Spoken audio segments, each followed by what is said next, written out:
Road warriors, take note. There's no reason to put your health at risk when you travel, especially on those long overseas trips to exotic locations. At Travel Ready MD, board-certified physicians help prepare for all medical aspects of a trip abroad, whether you're traveling for business, education, or pleasure. Dr. Sarah Kohl is the founder of Travel Ready MD. Welcome. Good to have you here. Well, thank you so much for having me, Bill. It's really a pleasure. So this is a whole brand new specialty. You've been at it about a year and a half, I guess, formally. What made you decide to get into this? Well, I have a primary care practice, and I kept seeing people over and over with the same scenario. Families would come in, and they were traveling internationally, and they say, oh, I'm going to XYZ. They, whoever they is, said I didn't need anything. I'm like, whoa, whoa, whoa, whoa, whoa, you do need stuff. So then I went on and got the advanced training and opened up a business to help people with this. And so that's one of the issues. I mean, you do hear about that. You go to Africa, sure, developing countries, people have some awareness. I got to watch out for malaria or certain kinds of things. But there can be some surprising destinations as well that you might not at first think about? Yes, and I think the most surprising will probably be the London Olympics. Our biggest concern within the travel community is we're expecting a huge measles outbreak. Actually, it's already ongoing in Europe, and we're concerned that all the travelers coming in for the Olympics, as well as the concurrent soccer tournaments going up in Poland, will bring measles all around the world again. And people are under-immunized, and so we're really concerned about that. So that is a surprise. I mean, who would have guessed London? Well, sure. If I were able to score tickets to the Olympics and get on a plane ticket and all the rest of it, I probably wouldn't think I had to do anything to go to England or almost anywhere in Europe. So there can be those surprises. And then you think about it with jet travel and everything else, the disease vectors these days for bugs to move around the world, it's almost instantaneous. It is. As a matter of fact, current estimate is that we're about 18 hours away from any particular epidemic.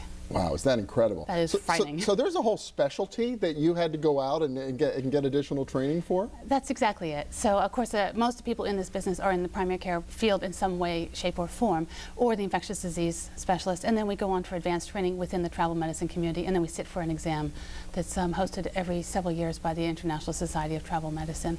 And once you get certified by them, then you have certain requirements to keep up on a regular basis. Okay, so you work then with the family practitioner or whatever. You're kind of an additional specialty they can direct their patients to. Absolutely. That's the point. We want to work with the primary care physician, the family practitioner, the internal medicine person to get their patients and clients ready for international travel. So we add on whatever is necessary. And they're usually simple, easy, and proven effective things. You'd be surprised how simple and easy almost everything we talk about when you come in to see me is. Okay, so what do you have to think about if you know you're going to travel? I think the first thing you need to do is figure out where you're going, exactly what you'll be doing there. Traveling to China, it is completely different if you're going to Beijing or Shanghai than if you're going out into the countryside inspecting plants or going out on agricultural missions or maybe a student activity. So you would prepare completely differently depending on what your exact itinerary is. So the place you want to do is probably go to the cdc.gov website, and there's a nice little travel section. You just scroll down, there's a menu that has different countries. It gives you a hint about what you might need, and then you would want to go to a travel medicine specialist to find out of all the things they talk about on that, what actually applies to you. Oh, okay. So something can be related to the individual health or the individual itinerary of where you're going, right? Exactly. And then, of course, a lot of people in the United States have common chronic illnesses that we manage on an everyday basis. Asthma, diabetes, celiac, or sprue. These are super common, and people forget that we don't have quite the same resources in other countries to manage those as we do here. So we just need to make a plan. And most of these things can be easily accommodated. You brought a little travel kit here? Is that part of what you do? Absolutely, yes. So every time you come in, this is actually for you.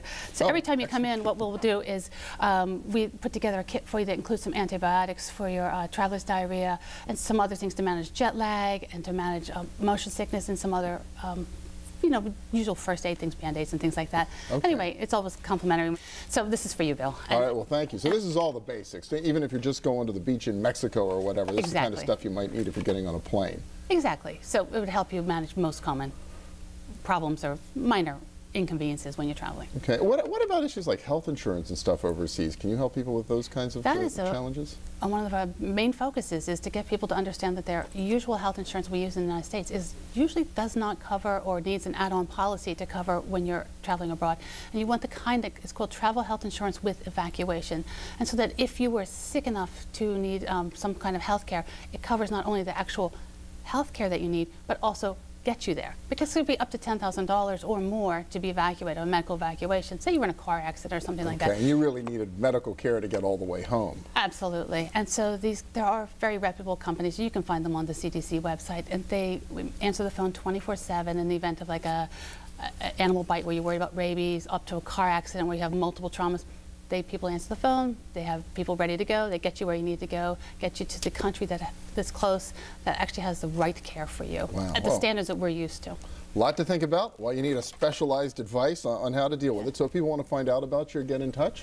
Oh, it's simple. You can either contact us through the phone or go to our website, which is travelreadymd.com. And on the website, you can either book your appointment or you can just use the phone and call us. We're happy to take you. Very good. Well, thank you so much. Fascinating stuff. And as you say, if you're heading to London, who'd have thunk? Right. Give it some serious thought. Yeah. Dr. Sarah Kohl, appreciate it. Thank you. Well, thank you so much for your time, Bill. I really appreciate that. And we'll be back in a minute with a little more dollars and cents. Stay with us.